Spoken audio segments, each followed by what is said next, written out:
Hello everyone. Today we are going to read a chapter named My Childhood. Whose childhood? That is childhood of Dr. APJ Abdul Kalam. Which is an this chapter is an extract from the from his autobiography named Wings of Fire. So let's read the chapter My Childhood. I was born into a middle class Tamil family. I will say here Dr. APJ Abdul Kalam. He was born into a Tamil family in the island town of Rameswaram in the erstwhile Madras state. So his father Jalaluddin and had neither much formal education nor much wealth. Despite these disadvantages, he possessed great intent, wisdom, and a true generosity of spirit.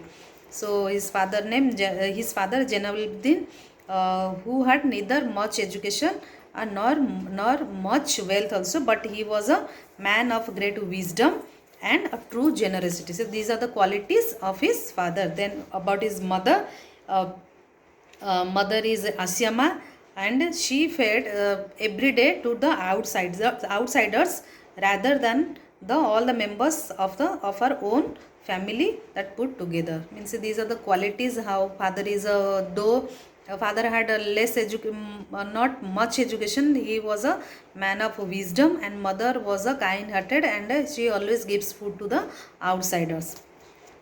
So I was one of the many children, a short boy with rather undistinguished looks. These are the quality characteristics of APJ Abdul Kalam, born to tall and handsome parents. Though he was a short boy with undistinguished looks, but he accepted that my parents were very handsome. We lived in an ancestral house. It was a fairly huge Pakka house, about a house of Dr. APJ Abdul Kalam. The house was a Pakka house made of limestone and brick on the Mosque Street in Rameswaram. My father used to avoid all the essential comforts and luxuries. However, all the necessities were provided. Means, according to him, his parents used to provide them all the not much comfortable or luxuries of life, but he has given the basics needed for a life. However, all the necessities were provided in terms of food, medicines, and clothes. I would say mine was a very secure childhood, both materially and emotionally. Means he has got a good environment, good emotionally, materially from his parents. When the Second World War broke in 1939, that time he was 8 years old, and there was a sudden demand of tamarind seed in the market. So what Abdul Kalam did, he used to started collecting the seeds and sell them in a shop in the Mosque Street. A day's collections would fetch me the princely sum of 1 anna, and by collecting that one, he sold in a shop in the Mosque Street, and he got a sum of 1 anna. Then my brother-in-law Jalaluddin would tell me stories about the war which I could later attempt to trace in the headlines of Dinamani. That is a headlines. It was that he came to know about that Second World War in the headlines of Dinamani. India was forced to join the Allied forces. And that time a state of emergency was declared. So what happened? Due to that, when the state emergency was declared, then the suspension of the train halt at Rameswaram station, it was suspended.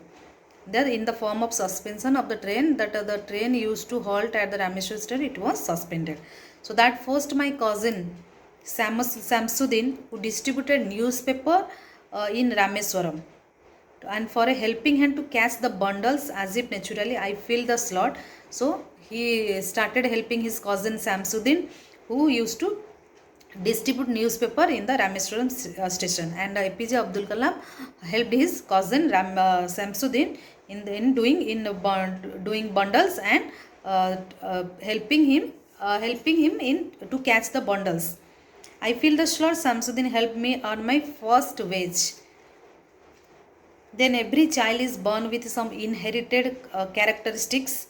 So in this stanza, you will come to know that what he inherited from his father and from his mother. So I inherited honesty and self discipline from my father, and goodness and deep kindness from my mother. These are the important things what he had inherited from his parents. I had three close friends in my childhood: Ramananda Sastri, Aravindan, and Siprakasam. These are the three best friends of APJ Abdul Kalam. And all the boys belong to the Orthodox Hindu Brahmin families. Ramananda Sastri was the son of Pakshi Lakshman Sastri, the high priest of the Rameswaram temple. And later he became the priesthood. He took the charge of priesthood of the Rameswaram temple. Then Aurobindan went into the business of arranging transport for visiting pilgrims, and Siprakashan became a catering contractor for the Southern Railways. So these three are the best friends of APJ Abdul Kalam. So one day what happened that during the annual Sri Sita Ram Kalyanam ceremony, our family, means Abdul Kalam's family, used to arrange boat with a special platform for marriage, for carrying idols of the Lord from the temple to the marriage site situated in the middle of the pond called Ram Tirtha, which was near their house, Abdul Kalam's house. So one day where he's explaining about his childhood days. So one day while he was in the 5th standard, a new teacher came to his class. I used to wear a cap as a Muslim boy, and I always sat in the I always used to sit with Ramananda Sastri, who wore a sacred thread. So both the Muslim and the Hindu, they were sitting together.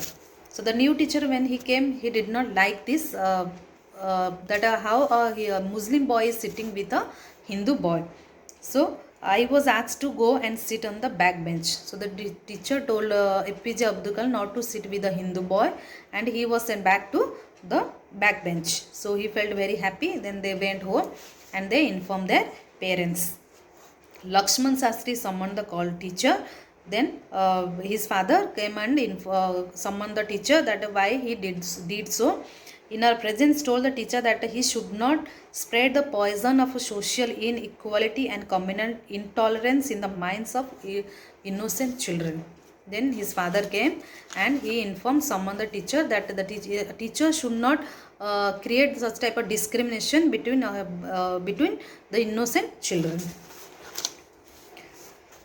So one day another story about his science teacher. So once my science teacher Subramanyam Iyer, though an orthodox Brahmin with a very conservative wife, was something of a rebel. He did his best to break social barriers so that people from varying backgrounds could mingle easily. He used to spend hours with me. Now he's explaining about his science teacher Subramanyam Iyer, who though he was a orthodox Hindu Brahmin, but his wife was a conservative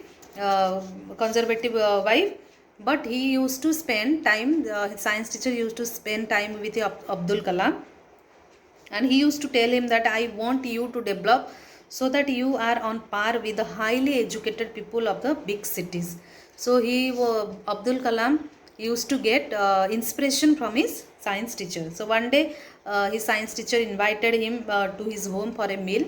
So but he understood that his wife did not accept this, that why a Muslim boy will come and eat in a Hindu Brahmin family. But his science teacher served himself because his wife did not serve to Abdul Kalam, and he also invited Abdul Kalam for another the next weekend to come. But he told him not to get upset, saying once you decided, this was a quotation from his science teacher, once you decide to change the system, such problems have to be confronted. Well, when I visited his house next week, so next week again Abdul Kalam went to his science teacher's home, and that day he found something different. What was that? That day his science teacher's wife, she herself served Abdul Kalam. Then the Second World was over and all India freedom was imminent, and the whole country was filled with an unprecedented optimism, I asked my father for permission to leave Rameswaram and study at the district headquarters. So he wanted to study after freedom. He wanted to study in the headquarters of Ramanathapuram. Then he told me, his father, Abdul Kalam's father, told him, if thinking aloud, Abdul, I know you have to go far away to grow. So you need to go to grow yourself. Does the seagull not fly across the sun alone without a nest?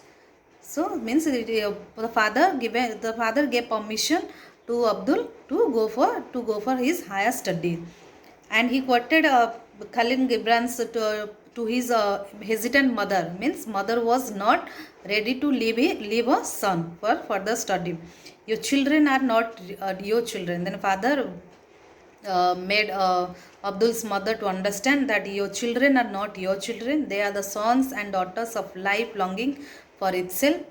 They come through you, but not from you. You may give them your love, but not your thoughts, for they have their own thoughts. Then Abdul's father convinced Abdul's mother to give him permission for his higher study, because as you know that mothers are very more affectionate than the father, I think, to their children. So mother did not give permission, but she was convinced by Abdul's father that he should go for his higher study to grow, because they have their own thoughts and they should grow according to their wish.